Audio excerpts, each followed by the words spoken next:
Hi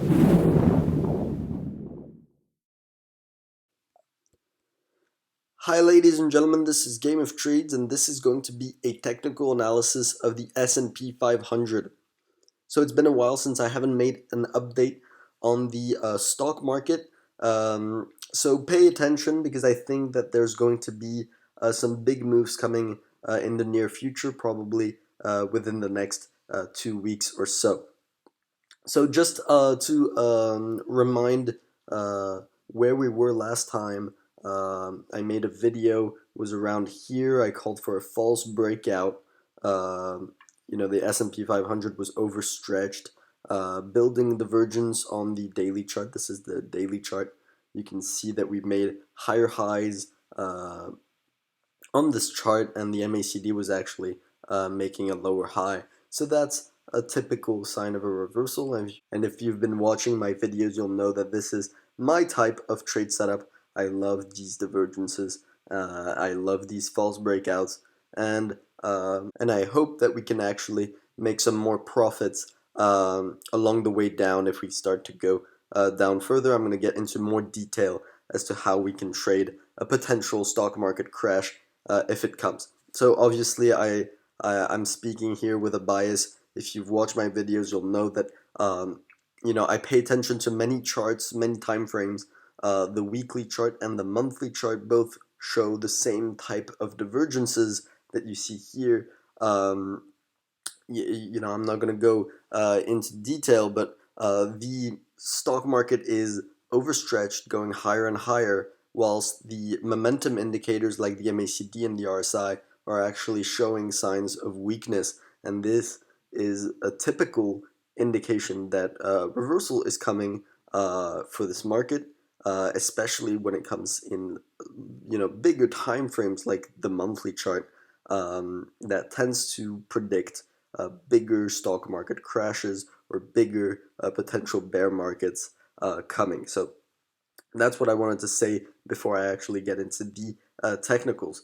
So this to me looks like a consolidation before we start to head down. And that is obviously keeping in mind that I'm biased to the bearish side. I think that this correction is not over and that we have some room left to go down. Now this looks extremely similar to what we had right here. This was a false breakout. You can see we broke out here. This was a false breakout, just like this was, and we had waterfall type selling, a period of consolidation here too, and once we break down the level of support, I think that we are setting up for a nice crash in the markets. I think the stock market crash, quote unquote, is coming sooner than you think. And if you've invested in the stock market to the long side, well, just pay attention to what's going to be happening here. Obviously, if we don't break this level, if the S&P 500 holds this level, you'd have nothing to worry about. But if it starts to crack down below it, well, you may start seeing this type of action, and you may lose a significant amount of value in your portfolio in a very short amount of time. And that's why I love to actually trade to the short side, because you can actually make a lot more money trading to the short side than to the long side. You can see that we actually made a 25% drop within a couple months here in 2018 and traced back the gains that we had made over a year. So 2 months against a year, I'll take the 2 months anytime. So this is why we need, if you're a swing trader, if you're an active trader, you need to pay attention to what's going to be happening here.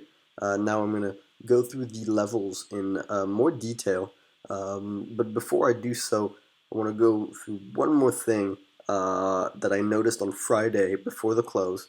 This candle, this red candle here, is showing that we are picking up volatility that there's selling pressure. Now, as for the actual levels to watch, well, I'm going to actually compare this period of consolidation to this one just because of how similar in price action they are. So we are sandwiched between two levels, between a resistance and a support level, just like any price channel. Right here, this 280, I'm gonna give approximate levels. This 280 level and 290 level are the sandwich, which is keeping the price within a tight range. Once we start to break below this level, we will see fairly quick move to the downside. I think that is where our impulsive selling will pick up, and we will reach this support level fairly quickly, I think.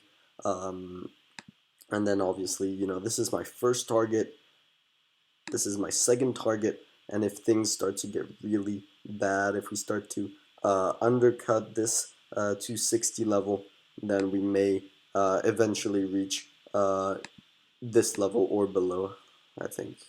Around here, this 240 levels. These are approximate levels, obviously. Now you can't just trade this with a simple, binary trade. When you have these kind of big moves, obviously, prices won't go straight down in a few days all the way to the last target. That's not how it happens. You'll have bounces and potential reversals. And you won't know for sure whether it's actually a reversal, but you'll still have to keep your trade to the short side despite some bounces along the way. And this is why you need to have a complex trade plan where you actually lower your stops along the way. So let's say you hit your first target, you'll lower your stops to a little bit above the first target to allow for a small bounce and then a break through the first target again. And same thing with the second target.